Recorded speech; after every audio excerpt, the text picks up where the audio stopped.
국내 증시는 정부의 밸류업 정책과 외국인 매수세에 힘입어서 박스권 돌파를 시도했지만 아쉽게도 실패하면서 2월 증시를 마무리했습니다. 그렇다면 새롭게 시작한 3월에는 코스피 2,700선 돌파와 함께 봄날을 맞이할 수 있을까요? 잠시 후 시장 전망과 대응 전략 자세히 분석해 보겠습니다. 최근 알테오젠의 상승 기세가 매섭습니다. 미국 제약사 머크와의 독점 계약 소식에 연일 상승하면서 신고가 랠리를 펼쳤는데요. 알테오젠의 거침없는 주가 질주가 계속 이어질 수 있을까요? 주가 전망은 물론 제약 바이오 섹터의 투자 포인트까지 꼼꼼하게 짚어보도록 하겠습니다. 이번 주 정부의 기업 밸류 프로그램 세부 내용 발표에 따른 재료 소멸로 저PBR주 중심으로 매도가 이어지고 그간 소외받았던 종목들로의 순환매가 나타났습니다. 업종 및 테마별 순환매가 빨라진 장세 속에서 다음 주 상승 바통을 이어받을 주자는 누가 될까요? 잠시 후 파이브스타가 엄선한 상승 기대주는 물론 전략까지 자세히 전해드리겠습니다. 투자자들에게 속 시원한 해법과 전략을 세워줄 투자 가이드 백발백중 필살기 이제 본격적으로 시작해 보겠습니다.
주식시장을 뜨겁게 달군 이슈들을 다각도로 분석, 수익으로 이어지는 특급 전략까지 세워드리는 이슈줌 시간입니다.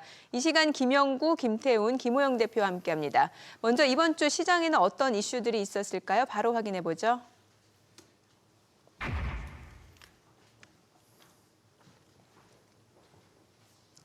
이번 주 발표된 정부의 밸류업 대책에 대한 실망감으로 저PBR 종목들을 중심으로 매물이 쏟아졌습니다. 수급 역시 저평가 종목에서 성장주로 이동하는 양상을 나타내면서 바이오주도 역시 또 주목을 받았죠. 네, 일단 먼저 금융당국에서는 코리아 디스카운트를 해소하기 위한 밸류업 프로그램 지원 방안을 26일 날 드디어 공개를 했습니다. 그렇지만 배당 확대라든지 자사주 매입이나 소각, 그리고 지배구조 개편 등을 기업에 자율적으로 맡긴다는 방침을 밝히면서 시장이 실망을 했는데요. 일단 금융당국에선 6월에는 가이드라인을 새롭게 발표를 하고 또 추종 ETF를 개발하는 등의 추가적인 정책 보완을 밝혔기 때문에 시장에서는 아직 밸류업 프로그램에 대한 기대감 자체는 살아있는 모습입니다. 하지만 수급 자체는 일단 시장에서 성장주로 다시 옮겨온 모습인데요. 하지만 성장주 내에서도 좀 봐야 될 것이 엔비디아 실적 이벤트가 끝이 났고 또 3월 FOMC에서 연준의 금리 인하 시기에 대한 시그널 자체에 대한 우려감이 큰 가운데 성장주들의 등락폭도 굉장히 심한 그런 모습입니다. 대신에 최근에 그동안의 관심에서 좀 멀어져 있었던 바이오주들이 아주 호조를 보이고 있는 상황인데요.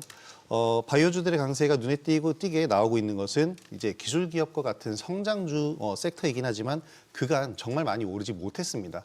여기에 새로운 기술 이전이라든지 독점 계약과 같은 호재들이 나오면서 상대적으로 수급이 몰리는 것으로 해석되고 있습니다. 네, 최근 강세를 보인 주요 바이오주의 2월 주가 상승률을 살펴보면 알테오젠이 130%, 매드팩토가 42% 등 시장 대비 높은 상승률을 보여줬습니다. 코스피 바이오주는 여전히 부진한 모습을 보여주고 있지만 상대적으로 코스닥 바이오주 선전이 이어진 모습인데 특별한 이유가 있을까요? 사실 알테오젠 하면은 여러분들 그 23년 여름 정도 생각이 나실 겁니다. 그때 날씨 뜨거울 때 한번 바이오주들도 관심 있게 보라라고 얘기를 했었는데 그중에 관련된 종목이 이제 알테오젠입니다. 네. 아무래도 기술 수출이라든가 재료가 있는 종목들 위주로 급상승하는 모습을 좀 보이고 있는데요. 알테오젠은 알다시피 머크사와 키트루다 독점 계약을 갖다 했죠. 계약금만 260억 원인데 원래 계약에다가 5,570억 원 정도 증액되는 그 마일스톤까지 또 거기다가 로열티까지 받기로 했던 그런 내용들이 나타났는데 이게 로열티 기준으로 보면은 1에서 5%를 갖다가 가정을 해볼 때 한 2조 원에서 6조 원 정도 사이가 되는 것 같아요. 네. 그러니까 엄청난 이제 돈을 벌 수 있는 그런 기회가 생기는 거죠. 그래서 패턴으로 볼 때는 한 7만 원에서 17만 원까지 주당 한 10만 원 정도 단기의 차익을 갖다 받고 작년 여름부터 따지면 4만 원에서부터 올라왔으니까 400% 정도 올라온 겁니다. 근데 이번에도 연구대표는 2월 21일 날 요 종목 알테오젠을 적시타에 또 추천을 했고 또 50% 넘는 수익률도 보여줬어요. 근데 이제 요 종목과 좀 다르게 HLB라든가 매드팩토 이런 종목들도 같이 따라 올라왔거든요. 앞으로도 마찬가지입니다. 기술 수출, 이게 HLB 같은 경우는 리보세라닙의 그 FDA 승인이 좀 남아 있어요. 이런 부분들과 함께 머크사와 연결된 또는 다른 기업들과 연결된 기술 수출 이런 것들이 앞으로도 계속 각광을 받을 것 같습니다. 네, 최근 가장 두드러진 강세를 보인 종목 역시 알테오젠이 아닐까 싶은데 이번 주 시가총액 역시 8조 원을 돌파하면서 코스닥 시가총액 4위에 안착하는 모습이었죠. 가장 이제 궁금한 건 역시 추가 상승 가능성이 아닐까 싶거든요. 네, 그렇습니다. 상승 배경에 대해서는 우리 김영구 대표님께서 잘 설명해 주셨기 때문에 저는 향후 주가 흐름을 한번 예상을 해보자면요. 일단 계약 내용을 가지고 합리적으로 기술 사용료를 추정한 것이기 때문에 단기간에 거품이 꺼지지는 않을 것이다 이렇게 보여지고요. 다만 실제 매출이 발생하기까지는 최소 3년 이상의 시간이 소요되기 때문에 그동안 수급과 시장의 관심이 얼마나 유지될 것인가 이것도 또한 중요한 요소라고 할 수 있겠습니다. 가격적으로는 13만 원 지지 여부가 좀 중요해 보이는데요. 13만 원을 지지하고 행보가 나와준다면 중장기 상승도 가능하다 이렇게 보여지고요. 새롭게 관심을 가져보실 분들은 13만 원 지지 여부를 확인하시고 그리고 투자주의 해제 시점에 한번 새로 관심을 가져보시면 좋을 것 같습니다. 네, 사실 모든 바이오주가 급등세를 보이는 건 아니기 때문에 역시 옥석을 잘 선별하는 전략이 무엇보다 중요하지 않을까 싶습니다. 그렇다면 앞으로 바이오주 상승 키를 칠 키워드는 뭐가 될까요? 여기서 세 분이 뽑은 투자 포인트 확인해 보죠. 기술 수출과 실적, 기술 수출 기대감, 독점 계약과 기술 수출. 지금 공통적으로 세 분 모두 기술 수출이라고 말씀을 주셨는데 좀 자세히 들어볼게요. 일단 시장에서 이 바이오주들을 바라볼 때 코스피와 코스닥을 나눠서 바라보고 있는데 코스피에 있는 대형주들 같은 경우에는 주로 실적을 눈여겨보고요. 코스닥 시장에 있는 좀 더 성장성이 있는 기술 기업들 같은 경우에는 이런 독점 기술이나 독점 계약이나 기술 이전과 같은 이런 임팩트가 큰 이슈를 민감하게 받아들이고 있습니다. 주가에 바로 또 반영이 되기 때문인데요. 알테오젠이 가장 강하게 상승하고 있는 것도 앞서 김영호 대표님이 말씀해 주신 것처럼 면역 항암제 키트루다 SC의 독점 계약 때문입니다. 독점적으로 공급한다라는 이 부분이 굉장히 시장에서는 민감하게 받아들이고 주가에도 아주 가장 강력한 모멘텀으로 작용을 하고 있습니다. 지난해 종근당이나 레고캠바이오 같은 경우에도 큰 상승을 보였는데요. 이들과 같은 경우에도 독점 계약이나 대형 기술 이전 1조 원 이상의 큰 금액으로 빅 이슈를 터뜨렸기 때문에 상승을 했고요.